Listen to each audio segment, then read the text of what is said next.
أعوذ بالله من الشيطان الرجيم. بسم الله. السلام عليكم ورحمة الله وبركاته.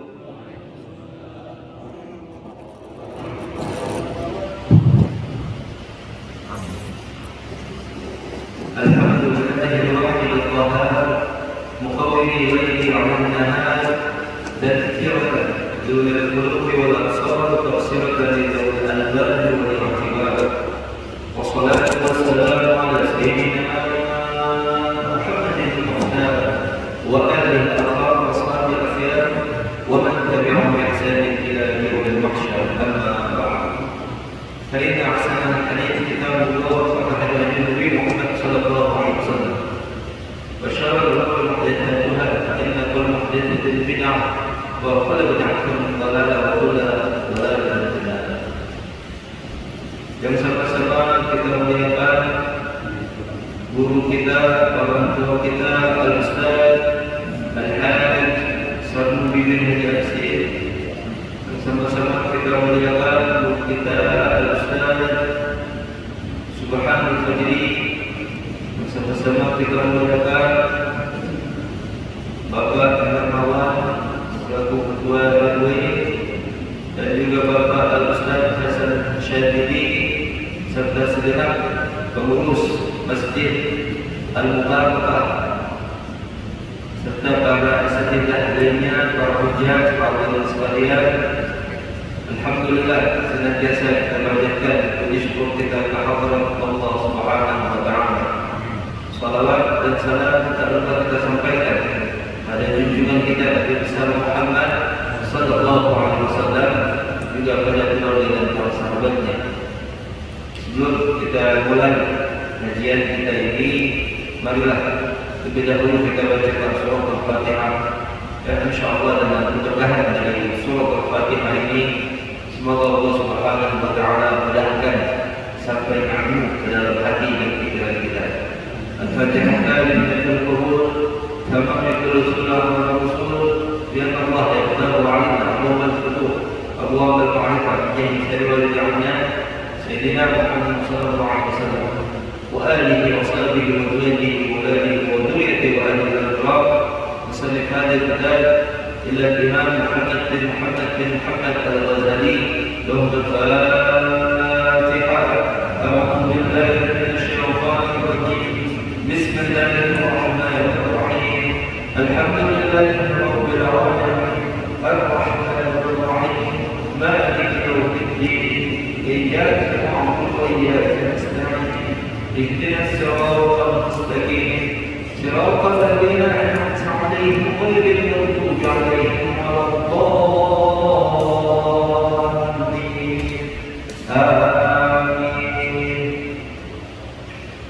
Hadirin yang saya muliakan, sebagaimana telah diberitakan bahwa pada pagi hari ini kita akan bahas disiplin ilmu tasawuf tentang khauf dan raja.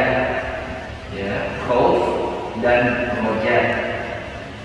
Adapun sebagai rujukan materi tentang masalah ini, saya mempergunakan kitab Mukhtasar Ihya Ulumuddin. Jadi mungkin kitab tasawuf yang legendaris dan tak tergantikan kehebatannya sepanjang zaman Allah Ta'ala jadikan masterpiece-nya, ya, para sufi.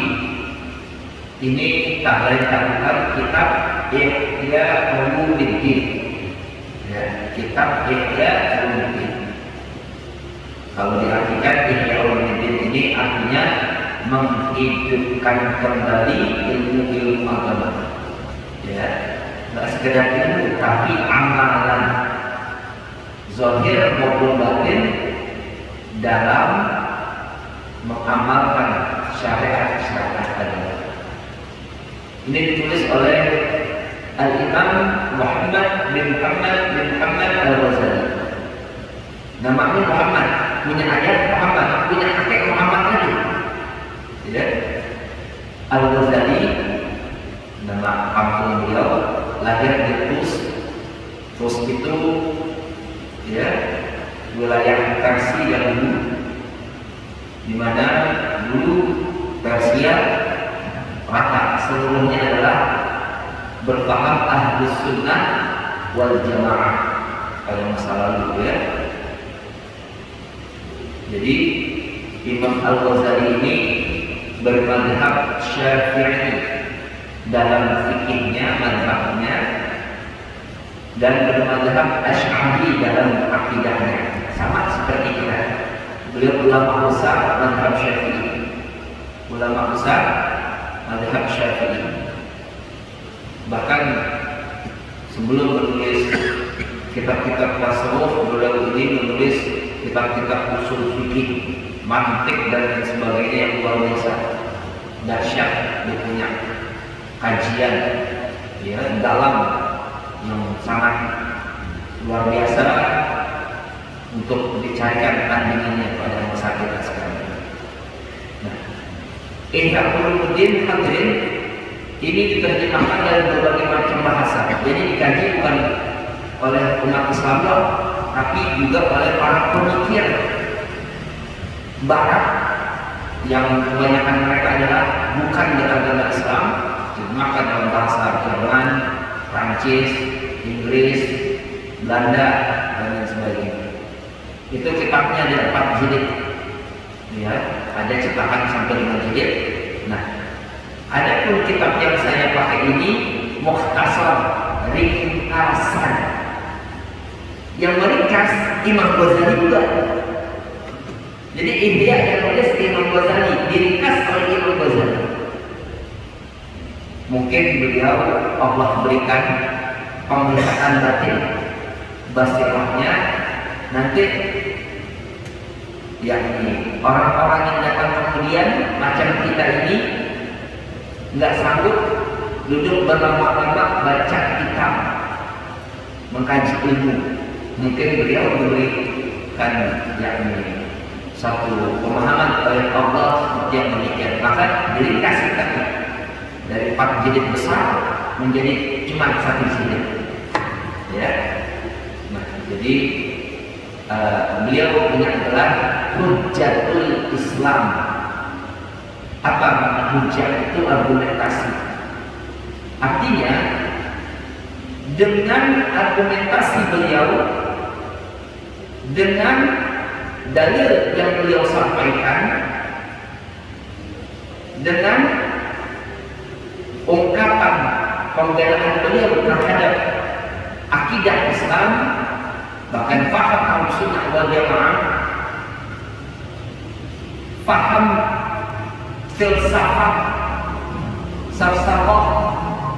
filsafat Yunani yang kebanyakan membuat rancu cara berpikir manusia ketika itu dapat diluruskan. Jadi Imam Ghazali ini berhadapannya dengan para filosof, ya, dengan para filosof. Maka beliau ada susun kitab namanya Tahafutul Falasifah, kerancuan berpikir para filosof. Dilurusin cara berpikir, jangan kelewatan, ya. Nah, inilah penting hadirin, sangat luar biasa. Adapun kalau antum pernah nonton televisi, ada yang katanya ngerti sejarah mengatakan Imam Ghazali kurang menguasai tafsir Al-Quran. Ini orang agak ngerti, tak tahu Imam Ghazali. Ya, beliau luar biasa, ahli usul fikih, ahli hadis, ahli segala macam bahasa dan ditanya. Ya, keseluruhan disiplin ilmu syariat, kalau nggak paham Al-Quran, ya bagaimana mungkin? Karena Al-Quran merupakan sumber pertama, ya, sumber pertama dalam syariat Islam. Quran, hadis, ijma, kias. Kita mesti belain ulama-ulama kita. Nah, ini hadirin. Jadi beliau ini lahir 450 Hijriah, meninggalnya 505 tahun 505. Berarti kalau Masehinya abad pertengahan, abad 1000 Masehi, ya, abad 1000 Masehi. Berarti hadirin, beliau ini hidup sudah 1000 tahun yang lalu. Subhanallah, ya. Dan karyanya ini masih dapat kita saksikan sekarang. Sekarang kita masuk kepada pembahasan tentang khauf dan roja. Khauf dan roja ini ibarat dua sayap yang digunakan oleh para muqarrabin untuk terbang sampai kepada ridha Allah Subhanahu wa ta'ala. Diibaratkan sebagai dua buah sayap. Karena setelah iman, setelah beramal soleh, kemudian ikhlas dalam beramal, belum sampai di situ, hadirin. Mesti ada lagi makom selanjutnya yang disebut dengan khauf dan roja. Maka Imam Ghazali membuat tamsil, yakni dunia ini yang kita tahu adalah mazra'atul akhirah, disebut dalam riwayat ad-dunya mazra'atul akhirah, ladangnya akhirat. Nah, dunia itu ladangnya akhirat.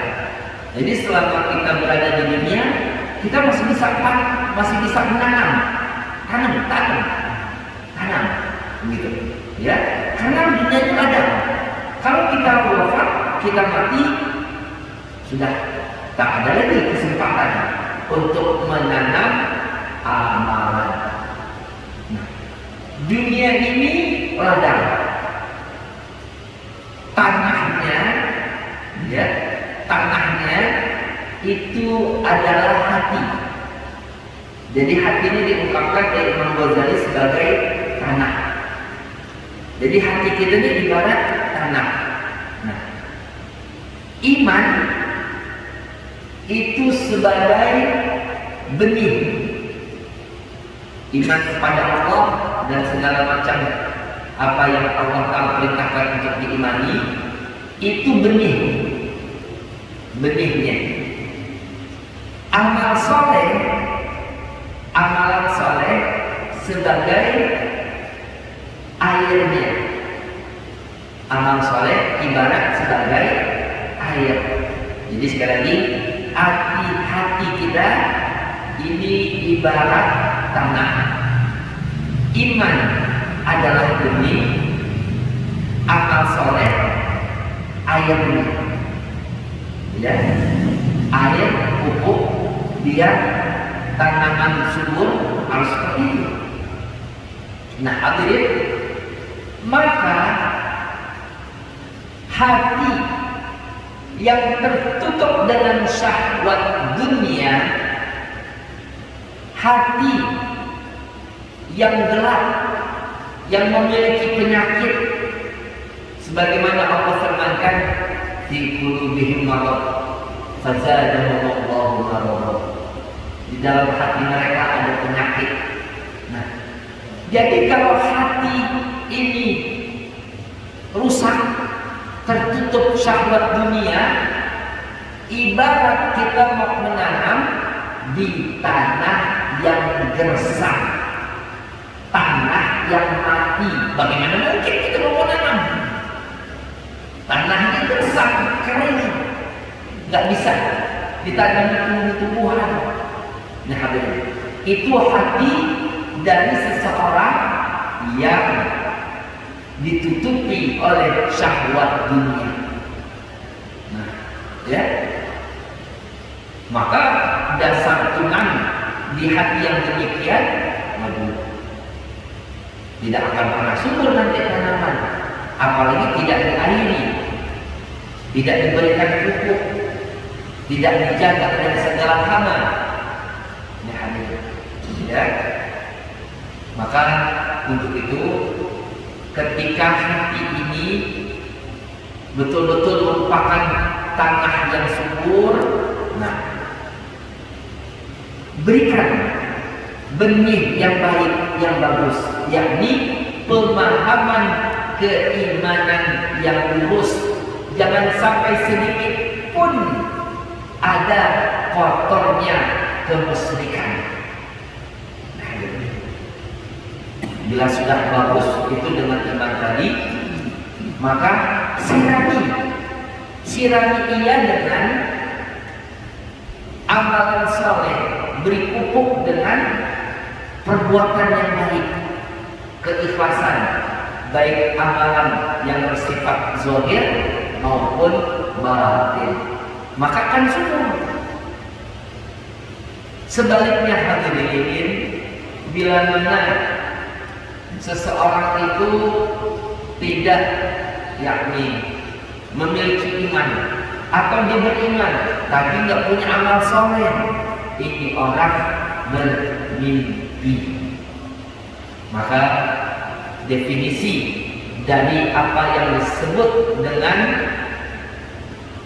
yakni roja, ya, definisi apa yang disebut dengan roja adalah suatu keadaan hati menanti datangnya kebaikan baginya.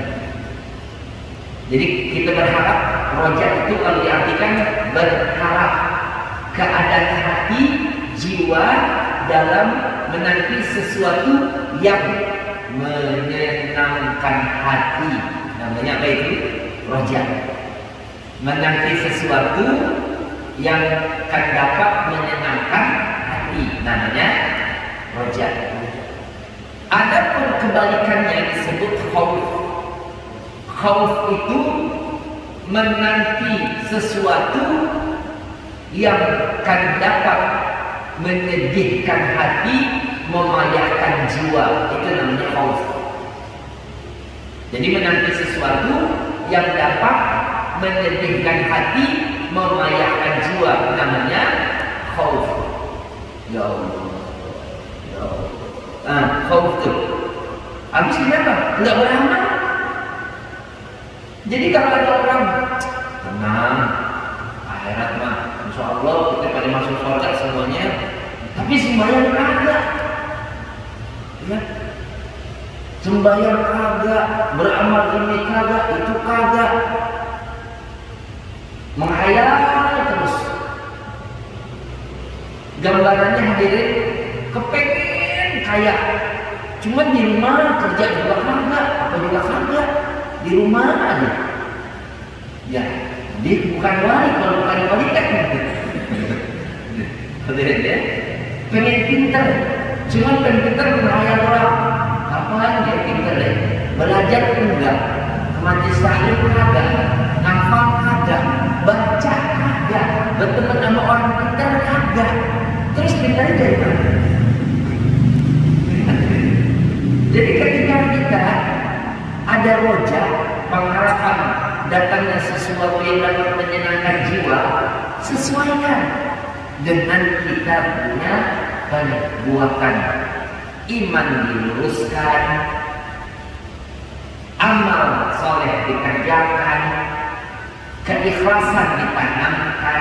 Nah, begitu barulah kita roja, ya, mengharap sesuatu yang akan dapat menyenangkan jiwa.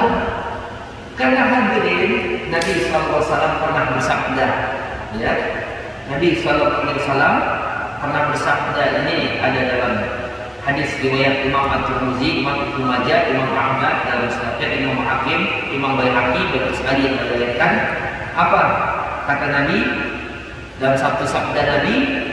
Al-Kayyis man dana nafsahu wa 'amila lima ba'da al-maut, wal ahmad man atba'a an-nafsa nafsahu hawaha wa tamanna 'ala Allahil amani.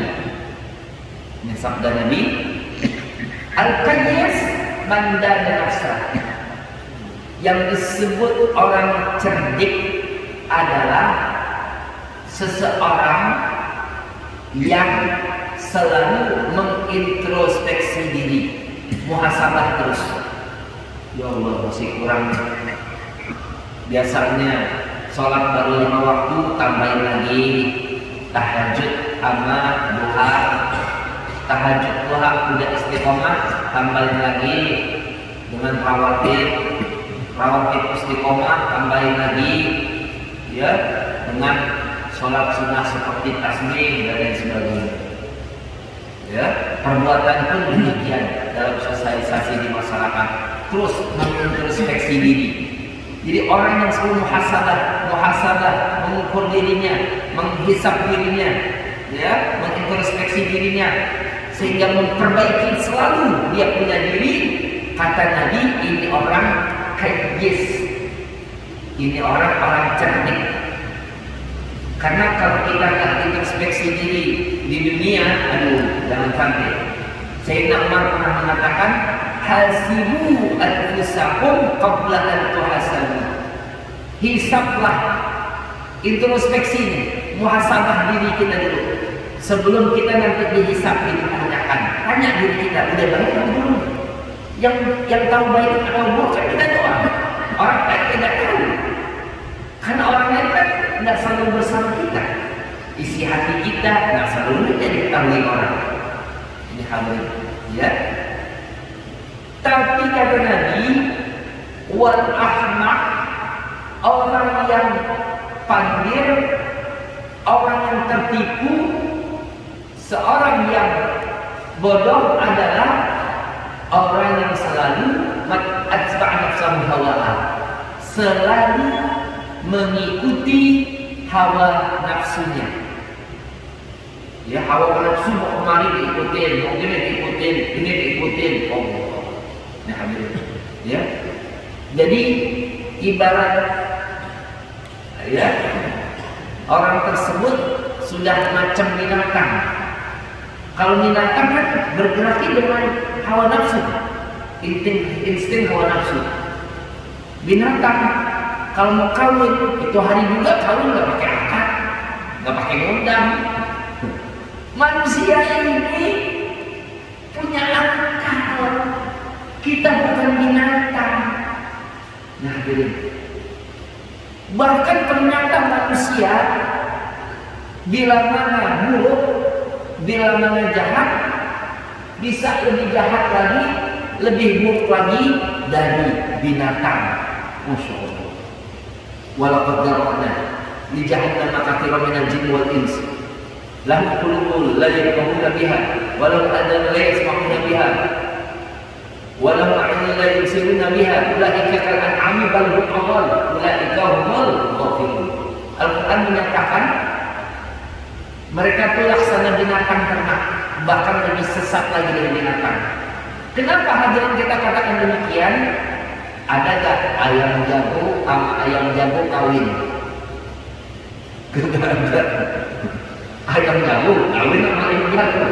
Sekarang ada gak manusia laki yang laki kawin? Berarti lebih sesat itu dari binatang. Ayam jago aja tahu, oh ini jago, jangan kawin. Cadek yang betina. Ini hampir ya manusia yang katanya makhluk sosial, makhluk mulia, ternyata bisa lebih rendah daripada binatang. Inilah bila mana hawa nafsu selalu diikuti, hawa nafsu selalu dituruti. Nah, hadirin. Maka kata Nabi, man atba'a nafsahu hawaha wa tamanna 'ala Allahil alami, dan yang selalu berangan-angan kepada Allah dengan bermacam-macam angan-angan bahwa Allah kan mencintainya, mengampuninya, memaafkannya, memuliakannya. Angan-angannya banyak. Allah masih menyayang. Tapi perbuatan kita bejat. Sesuaikan. Ini hadirin. Jadi berangan-angan. Mungkin kita pernah dengar seorang kawan ngomong gini, ente sholat belum tentu masuk surga ente. Kita dibilang sholat belum tentu masuk surga. Jawabannya gampang. Ya kalau sholat belum tentu masuk surga, apalagi yang kagak sholat. Lah ente kagak sholat, dan masuk surga lewat sebelah mana surga? Nggak ada. Jadi kita sesuaikan. Ketika kita menanti sesuatu yang dapat membahagiakan hati, tentu sudah ada sesuatu yang menjadi amalan kita, yang menjadi harapan.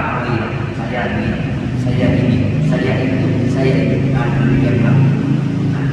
Sebaliknya hadirin, ya, tentang khauf seperti apa? Yakni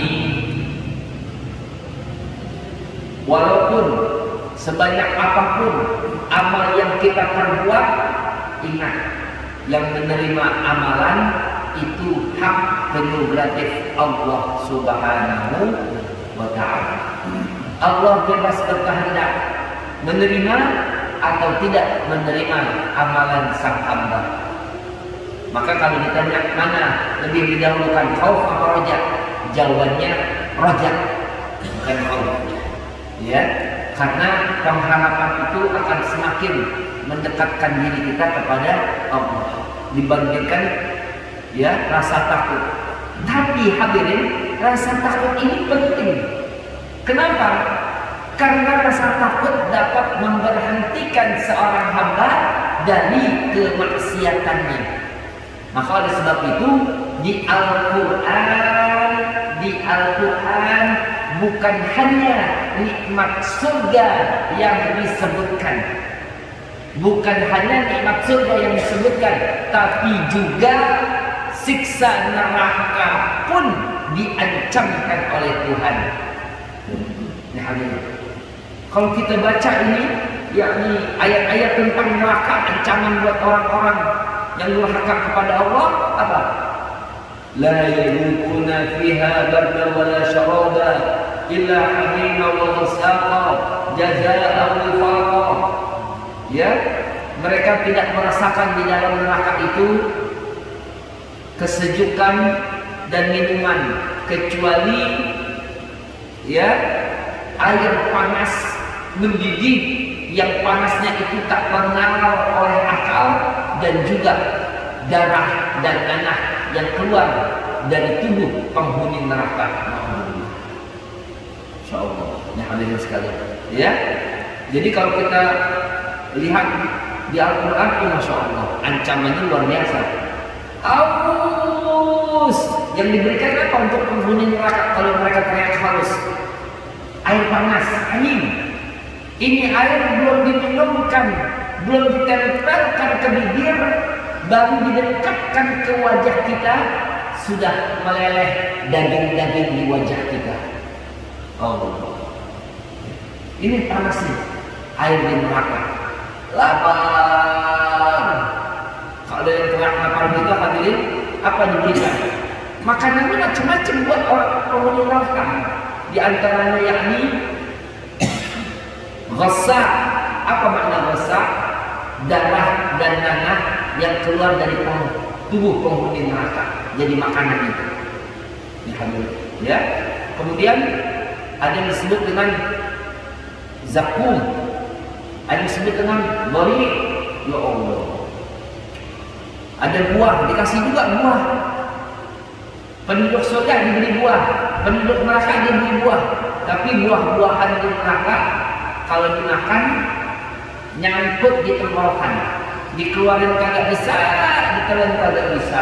Innalillahi wa inna ilaihi raji'un. Nah ini, ya. Tapi hadirin, nanti kalau kita sudah ma'rifat lebih mendalam kepada Allah, ini ma'rifat, tingkatan-tingkatan ma'rifat. Ada istilah nanti al-arif billah, ya. Itu yang disebut surga dan neraka di dalam Al-Quran menjadi bujukan dan ancaman bagi orang yang belum dalam kema'rifatannya kepada Allah. Jadi orang yang ma'rifatnya belum mendalam dibujuk, gitu. Atau kalau dia mau maksiat, mau berbuat yang Allah gunanya, itu karena itu orang belum mendalam ma'rifatnya. Kalau seorang yang sudah mendalam ma'rifatnya, bagaimana hadirin? Dikerjakannya amalan baik, ya emang baik. Kalau kita mengerjakan, diri kita juga nyaman kok. Diri kita juga tenang mengingat Allah. Wah, itu obat yang paling paten buat bahagia di dunia. Kalau ingat Allah, ada Allah, ya. Tenang aja, Allah Maha Kuasa, Allah Maha Memberi, Allah Maha Penyayang. Kalau ingat Allah kan enak. Ala dzikrillahi tatma'innul qulub. Hanya dengan mengingat Allah hati menjadi tenang. Dikerjakannya amalan, hati menjadi tenang, enak, nyaman, tentram. Coba kalau orang maksiat, takut dulu. Takut kan tidak enak gitu. Perasaan dikejar-kejar dosa, ketemu orang takut, ketemu apa itu yang tukang periksa, koruptor namanya, KPK, KPK ini takut bawaan. Ya karena salah, kalau nggak salah kan kita nggak takut. Yang nggak punya salah, kan enak. Jadi perbuatan baik itu yang dilakukan oleh seorang yang ikhlas semata-mata karena Allah, bukan untuk sekedar memperoleh surga atau dijauhi neraka. Nah hadirin sekalian, ini merupakan suatu ketentraman, ketenangan di dalam jiwa. Berarti orang yang ikhlas, yang dalam ma'rifatnya kepada Allah, di dalam hatinya sudah ada separuh surga. Amin ya Allah. Kenapa? Karena gambaran surga adalah ketenangan, nyaman, bahagia, tentram. Kan orang yang ma'rifatnya dalam kita tenang. Orang kalau gimana nih? Ini tenang asli. Itu ini udah sepatu surga aja dalam hatinya. Nah, hadirin sekalian, ya. Maka sebaliknya seorang yang tidak beramal, ngandal-ngandal, orang tua saya kiai, enggak tenang. Jadi kok kiai kalau kita tidak beramal gimana dicatat? Ini ada hadirin dalam ayat Al-Quran, ya, surah Al-A'raf ayat 169.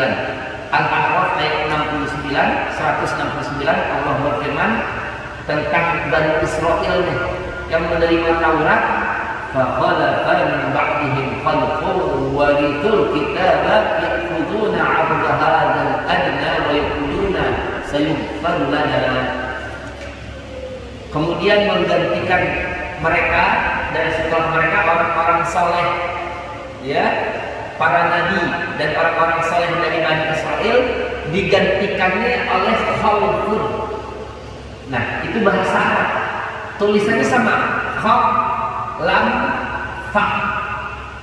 Kalau kita sebut khalaf, lamnya fathah, generasi yang baik. Khalaf, generasi yang baik. Tapi kalau lamnya disukunin, khalfun, bukan khalafun. Khalfun, generasi yang jelek. Cuma beda doang, beda baris, dia sukun sama fathah jauh maknanya. Itu bisa jadi kebalikan. Menggantikan, ya, setelah para nabi dari Bani Israel dan orang soleh, generasi yang jelek, yang buruk, yang mendapatkan kitab Taurat, mereka mengambil apa? Perbendaharaan yang rendah daripada dunia. Kemudian ketika mereka menerima Taurat, kemudian mereka tidak amalkan, justru mereka ganti tukar, ya, Taurat tersebut dengan perbendaharaan dunia yang rendah. Mereka malah mengatakan, apa yang dikatakan mereka, generasi yang jelek ini, wa yaquluna sayughfar lana. Mereka mengatakan kami akan memperoleh ampunan. Durhaka, maksiat, jahat, tapi ngomongnya kami akan mendapatkan ampunan. Kami anak keturunan para nabi. Karena hadirin Bani Israel itu ribuan Nabi diutus pada mereka. Jadi mentang-mentang keturunan Nabi selamat gitu. Dari generasi Bani Israel. Alhamdulillah. Jadi kita misalkan anak kiai, tenang, anak kiai mah nggak usah belajar, bapak pintar sendiri. Ih, dari mana pintar? Ya. Jadi kalau dia nggak baca kitab, nggak mutolaah, nggak ngafal, tidur aja di dekat kitab, tidur doang di dekat kitab, kapan pintar gitu? Tapi kalau kesolehan orang tua ditiru, orang tua ibadahnya bagus ditiru, ya. Kemudian rajinnya orang tua ditiru, insya Allah akan dikumpulkan Allah pula nanti. Meskipun kurang-kurang dikit kita punya amalan. Ya. Jadi walladzina amanu alhaqna bihim dzurriyyatahum. Ya. Orang-orang beriman itu akan kami kumpulkan dengan anak turunan mereka. Meskipun anak turunannya amalnya tidak sebagus daripada para orang tuanya. Yang penting kita ada dulu. Kalau ada pepatah bilang begini hadirin, tapi Ustaz, buah jatuh nggak jauh dari pohonnya Ustaz. Buah jatuh nggak jauh dari pohonnya. Jawaban kita kan, kalau itu pohon di pinggir kali, buahnya jatuh ke kali, nganyut gitu. Jauh. Kalau pohon di pinggir kali, buahnya jatuh ke kali, nganyut jauh dari pohon. Ya, benar buah jatuh nggak jauh dari pohon. Ya, cuma kalau keturunan kagak mau ambil kesolehan orang tua gimana? Hadirin sekalian, ya. Jadi orang yang baik tidak mengatakan, "Nih, anaknya ini nih." Tapi orang tua kita yang soleh kita tidak tiru. Ya Allah. Ya. Jujur. Panjang jawab. Panjang. Nah ini hadirin, terlalu panjang nih pembahasannya, ya. Nah, jadi sebaliknya hadirin itu rojak, ya. Sebaliknya hadirin, bagi mereka yang memang dalam perjalanan hidupnya bergelimang kedurhakaan, kemaksiatan, tapi sebenarnya dirinya ini bosan, pengen kembali. Nah hadirin, ya. Oleh sebab itu mereka yang hendak kembali kepada Allah, jangan pernah kita menutup pintu bagi mereka. Sebab Allah tidak pernah menutup pintu bagi hamba-Nya. Dalam sebuah hadis Nabi bersabda, "Innallaha yaqbalu taubatal 'abdi ma lam yughargir." Sesungguhnya Allah senantiasa menerima taubat hamba-Nya selama nyawa ruh belum di kerongkongan. Ya, selama belum moroknya di sini belum di kerongkongan, Allah terima taubat sang hamba. Maka kita diperintahkan, ya, yakni berikan suatu ungkapan yang indah yang dapat memotivasi hati mereka untuk berjalan menuju Allah, menggapai ridha-Nya.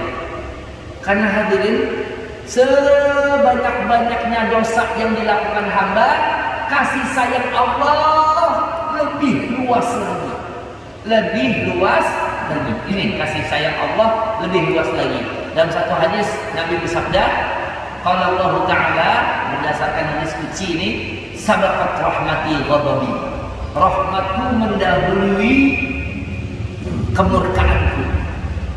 Nah, maka itu ya, di dalam Al-Qur'an Allah Subhanahu wa taala berfirman, yakni dalam surah Az-Zumar ayat 53. Az-Zumar ayat 53. Qul ya ibadiyalladzina asrafu ala anfusihim. Qul ya ibadiyalladzina asrafu ala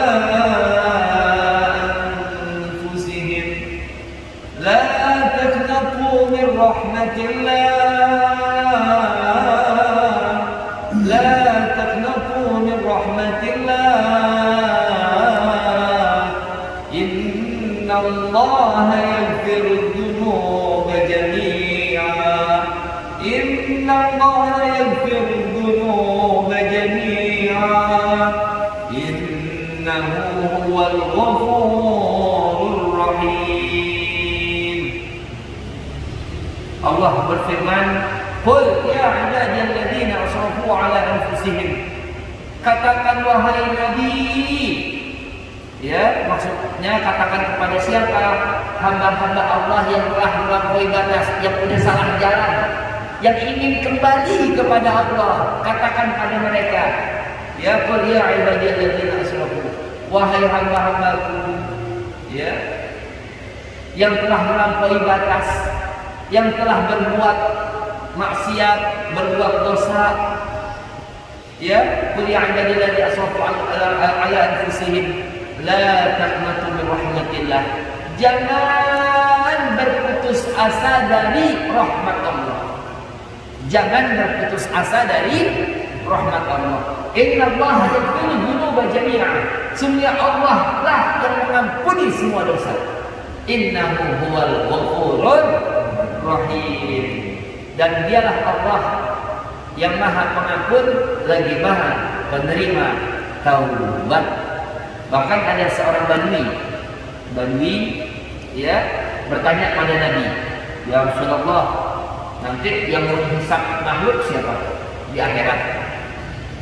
Kata Nabi, Allah. Allah yang langsung menghisap. Iya, Allah. Maka badui pun tersenyum.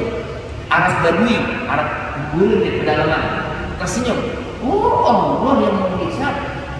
Senyum dia, senang. Kenapa? Kata badui kepada Nabi, ya, Nabi bertanya, kok kamu tersenyum? Kenapa kamu tersenyum, wahai badui? Ya, karena Nabi sesungguhnya zat yang maha mulia. Kalau dia menentukan akan sesuatu, akan memaafkan. Allah yang maha mulia tentu banyak maafnya kepada hambanya. Kalau menghisap tentu akan penuh dengan toleransinya. Artinya kita ini kalau kembali kepada Ar-Rahman, kembali kepada Ar-Rahim, jangan khawatir. Ar-Rahman maha pengasih, Ar-Rahim maha penyayang. Kecuali kita kembali kepada seseorang yang bengis, yang jahat, yang kejam, habis kita. Kita kembali kepada Ar-Rahman, kita kembali kepada Ar-Rahim. Harusnya kan kita berbaik sangka kepada Tuhan. Nah hadirin, ya. Maka yakni dalam satu hadis Nabi pernah bersabda pula, la yamutunna ahadukum illa wa huwa yuhsinu dhanna billahi ta'ala. Jangan sekali-kali salah seorang dari kalian mati kecuali berbaik sangka kepada Allah. Saya pernah sampaikan, makanya kalau ada seorang, mohon maaf, mantan narkoba, udah tobat, sakit. Nanti teman-temannya pecandu-pecandu narkoba jangan dikasih nengokin, jangan. Kalau lagi sakit, apalagi lagi sekarat. Nanti kalau dilihat teman-temannya ditakut sama dosa itu. Ya, mesti orang-orang soleh yang nemenin. Sebab kalau orang yang udah banyak dosa dipengen ngabisin umur, ini dia harus berbaik sangka pada Tuhan. Dia berbaik sangka, Allah pengampun, penyayang, begitu aja. Tapi kalau dilihat teman-temannya orang-orang jahat, udah ketakutan luar biasa. Ya, boleh jadi sulit hadirin untuk dapat mengucapkan kalimat tauhid, kalimat ikhlas, ucapan la ilaha illallah. Nah, yakin ya kalau kita menemukan ya suatu kondisi yang demikian. Dan terakhir, makalah dari Sayyidina Ali, beliau pernah mengatakan, ya man ada thumma i'tada thumma iqtaraf thumma ra'awa thumma intaha thumma i'taraf abshir biqaul lillahi fi ayatihi iyyantahu yughfar lahum ma qad salaf. Kata Imam Ali, Sayyidina Ali bin Abi Thalib karramallahu wajhah, beliau pernah mengatakan, ya man ada, wahai orang yang berlari kembali ia dari kebenaran. Sumaktada, kemudian dia melampaui batas, mengerjakan pekerjaan yang dilarang. Sumaktaraf, kemudian dia bermaksiat. Sumarawa, kemudian dia kembali. Sumantaha, diberhenti dari dosa. Sumataraf, dia mengakui dosanya. Orang yang seperti ini jangan ditakut-takutin. Bakal masuk neraka, nggak bakal masuk surga inti. Dosa inti banyak kan? Jangan. Apa kata Sayyidina Ali? Ya, absyir biqaulillahi fi ayatihi. Beri kabar gembira akan firman Allah Ta'ala yang berbunyi, "Iyyantahu yughfar lahum ma qad salaf." Jika mereka berhenti dari kemaksiatan, dari kedurhakaan kepada Allah, niscaya Allah ampuni dosanya yang telah lalu. Wallahu a'lam.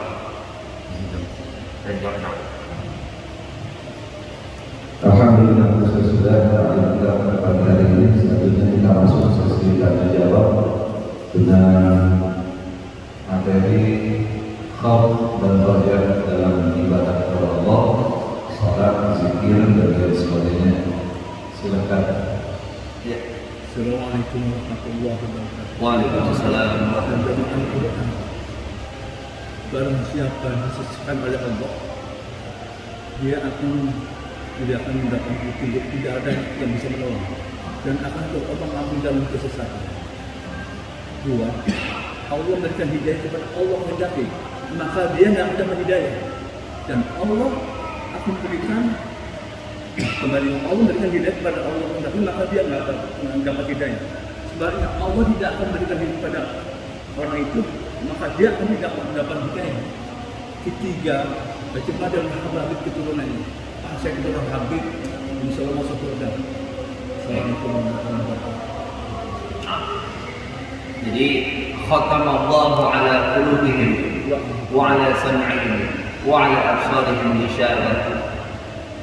Jadi ya, dalam Al-Quran, jadi kita nggak melihat hanya dalam satu ayat saja. Ada ayat pula yang berbunyi manzahu, artinya barang siapa yang yakni sesat jalan, dia durhaka kepada Allah, menutup hatinya, azabullah, maka Allah akan gelincirkan pula. Jadi siapa yang melenceng, menutup hati dan kebenaran, dikunciin sama Tuhan. Jadi Allah itu bukan semata-mata mengunci. Kenapa hatinya dikunci? Karena itu orang menutup hati. Ditutup, dikunciin. Jadi yang ditutup bukan Allah. Khatamallahu ala qulubihim. Khatamallahu itu artinya mengunci mati. Sebelum dikunci dia apa dulu? Kan tutup. Yang tutup siapa? Ya dia. Orang dia kagak menerima kebenaran. Begitu. Jadi tidak semata-mata orang tidak mendapatkan hidayah. Tidak. Saya pernah cerita, pernah bahas. Sebenarnya yang nempel ada 4. Yang nempel ada 3. Dan satu lagi perlu diupayakan. Ini hidayah pertama. Hidayah ada 4 macam. Hidayah pertama namanya insting. Insting hidayah. Kan hidayah itu petunjuk. Contoh apa? Anak bayi yang baru lahir, waktu di dalam perut ibunya kan makan dengan tali pusar. Makannya dengan tali pusar. Betul? Nah, gitu. Ketika lahir, diberi susu, dia bisa nyusu. Kapan belajar nyusu? Insting itu. Akhirnya lambat laun Allah buka telinga, Allah buka mata dan seluruh indera, namanya hidayah panca indera. Kita mendengar sesuatu indah, tidak indah, melihat sesuatu indah, tidak indah. Ini nih, hidayah panca indera. Panca indera juga nggak cukup. Kenapa? Tersebab panca indera ini banyak tertipu. Bintang yang satu besarnya, satu bintang itu lebih besar dari bumi. Kita bilang apa? Bintang kecil. Kita bilang bintang kecil. ya kan? Tongkat yang lurus kita masukin ke kolam, bengkok tongkat, kan masukin air kamu, berarti tertipu nih Batak, ya. Ada lagi hidayah selanjutnya yang disebut dengan hidayah akal. Berpikir, oh gitu. Akal itu Allah berikan. Makanya akal setelah panca indera ini sempurna, ya. Akal itu mulai 6 tahun, 7 tahun lumayan, sudah pintar tuh anak. 6 tahun, 7 tahun, terus berkembang dia punya akalnya.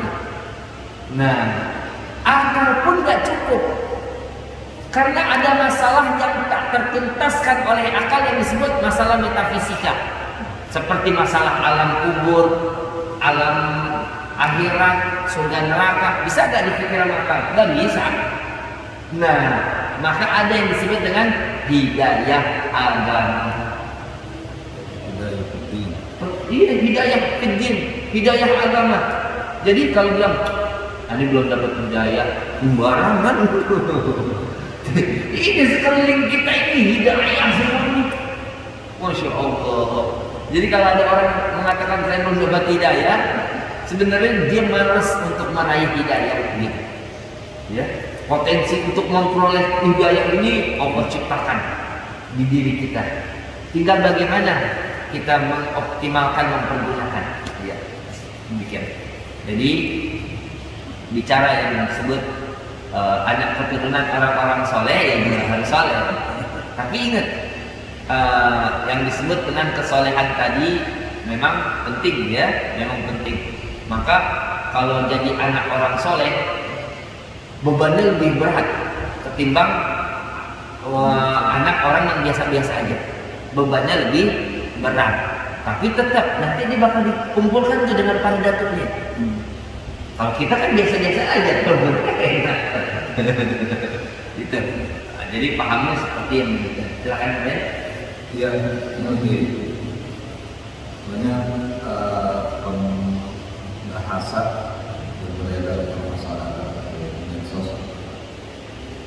Allah lebih suka kepada ahli maksiat yang merasa hina lalu dia memperbaiki dirinya, ketimbang dengan orang yang saleh lalu dia merasa angkuh dengan kesolehannya. Mohon penjelasan. Ya, yang kedua, ada hadis yang mengatakan orang itu beramal saleh sehingga dengan amal salehnya antara dirinya dengan surga itu sejentar, tapi di akhir hayat Allah wafatkan dia dalam keadaan su'ul khatimah, mati tidak membawa Islam, tidak membawa iman. Orang itu ahli maksiat sehingga dia dengan neraka satu jentar, tapi di akhir hayatnya Allah perkenankan dia bertobat dan Allah terima taubatnya. Mohon penjelasan. Ada dalam kitab Al-Hikam, di mana terjemah bebasnya, boleh jadi kemaksiatan yang membuat dirimu rendah hina dan senantiasa bergantung kepada kasih sayang Tuhan itu lebih baik dari ketaatan yang membuat dirimu merasa sombong, angkuh dan lebih daripada orang lain. Karena hadirin, kita bisa duduk di masjid ini dengan kekuatan dari siapa? Allah. Allah ini. Boleh jadi di luar kita ada orang yang pengen ngaji, kakinya nggak nyampe masjid. Kita nggak bisa bilang, oh harus Tuhan tuh, oh di sini, wah kalau ada nih sebelum subuh jam 3 udah sampai masjid. Dia, wah apaan? Kita khawatir itu orang dapat ujian, nama ujiannya ujian malas. Ini MLS ini virus emang. MLS malas. Ini satu virus yang sangat berbahaya. Kalau udah datang malas kan, Allah. Kita dapat ujiannya, ujian rajin. Iya. Ini kita bisa ke masjid, bisa taklim, bisa segala macam, bisa sholat berjamaah. Ujian juga ini. Bersyukur nggak kita pada Allah dengan kekuatan yang Allah berikan? Hati-hati nih. Jadi ketika kita keluar dari masjid, kayaknya nggak ada yang lebih soleh dari saya nih. Kita tertipu nih. Kita sudah tertipu. Padahal ya Allah, ini kekuatan dari Allah ini. Tapi orang yang malas tadi, ya Allah, pengen ke masjid. Bangun, udah bangun, ditidur jam 12, bangunnya jam 5 lagi. Bangun, udah pada pulang sholat. Cuman kayak berat. Aduh, pengen pengen banget. Cuman rasa malasnya nih luar biasa. Ada hadirin. Boleh jadi tuh ujian itu malas. Ini berbeda dengan orang yang menutup hati, beda. Ya, ini kita lagi bicara ujian yang malas dan rajin. Nah, maka bila mana kalau kita lihat orang yang terjerumus dalam jurang kemaksiatan, sebenarnya dia nggak mau melakukan kemaksiatan, karena memang setan kan dua macam. Ada dari bangsa jin, ada dari bangsa manusia. Dari bangsa jin terus bisikan dia. Dari bangsa manusia teman-teman yang jahat, ajak-ajak dia untuk membuat suatu kemaksiatan. Ya, dia siang dia maksiat, malamnya dia sedih, dia nangis. Siang dia maksiat, malamnya dia sedih, dia nangis. Gitu. Akhirnya Allah tolong bagaimana? Allah pertemukan dia dengan ahli-ahli ibadah, dengan orang-orang saleh, sehingga dia dapat melakukan ibadah kepada Allah dengan sebaik-baiknya, dan tutuplah dia punya usia dalam husnul khatimah. Ada orang yang kita lihat, ya Allah, dari muda soleh, bagus banget, baca Qurannya, ngajinya, pokoknya soleh deh, masyhur, harum namanya di kampung, ahli masjid, segala macam. Tapi hatinya kita nggak tahu. Ya, boleh jadi tersimpan di hati. Waduh, emang hebat saya nih. Nggak ada yang kayak saya. Waduh, saya satu-satunya orang soleh di kampung ini. Padahal kalau kita udah berbuat kebaikan, mesti khauf dan roja kan harus ada. Harap-harap cemas, berharap amal diterima, khawatir tidak diterima. Khauf dan roja. Nah, inilah yang disebut dengan makna, salah satu makna dari hadis yang disebutkan, wa inna ahadakum la ya'mal bi ahli jannah hatta ma yakuna bainahu wa bainaha illa dhira' fa yasbiqu 'ala al-kitab fa ya'mal bi ahli an-nar fa yadkhuluha. Sungguh salah seorang dari kalian beramal dengan amalan ahli surga hingga jarak dia dengan surga tidak lain tidak bukan melainkan sehasta. Kemudian mendahului ia akan kitab amalannya, dikerjakan amalan ahli neraka, maka masuklah ia ke dalam neraka. Dan sebaliknya begitu. Dan sebaliknya seperti itu. Karena hadirin, dalam lautan dapat diduga, dalam hati siapa tahu. Nah, begitu kan? Dan kita lihat, maka ada orang kelihatannya buruk apa, tapi dia punya hati bersih, ya kita nggak tahu. Kesimpulannya gimana Ustaz? Bersihkan hati. Kenapa? Kalau sombong hadirin sudah hinggap di dalam hati, tak bedanya kita dengan makhluk yang selama-lamanya terusir dari rahmat Allah. Siapa dia? Iblis. Iblis itu bukan pecandu narkoba. Iblis bukan pezina. Iblis bukan tukang main judi. Iblis itu dia punya dosa apa? Sombong. Dia tidak memuliakan makhluk yang memuliakan Allah. Wa in qulna lil malaikati isjudu li Adam fasajadu illa iblis aba wastakbara wa kana minal kafirin. Ingatlah ketika kami berfirman pada para malaikat, sujudlah kalian, maksudnya memberi penghormatan, tahiyat, ya, penghormatan kepada Nabi Adam. Malaikat semua bersujud kecuali iblis.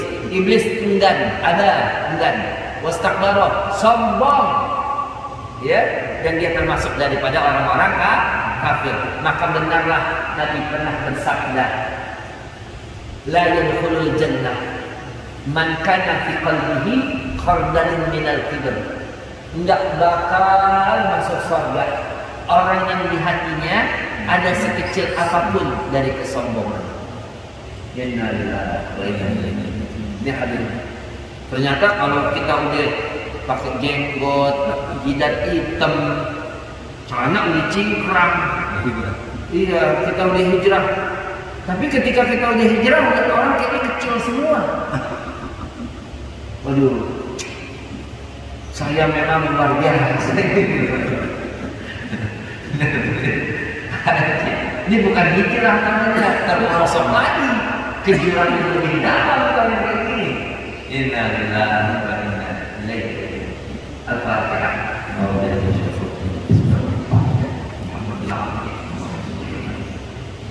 Iya benar.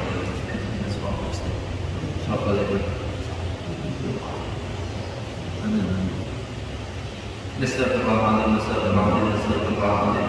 Dan boleh terjadi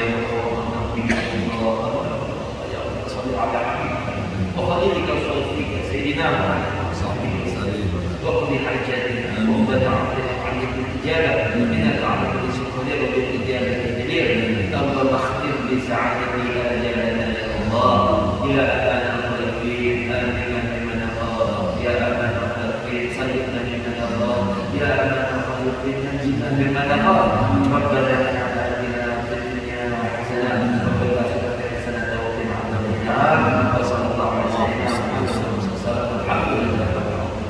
إن أريد إلى الإسلام استطعتم من توفيقي إلى بالله وقد إليه من هدانا ولكم أجمعين والسلام عليكم ورحمة الله وبركاته.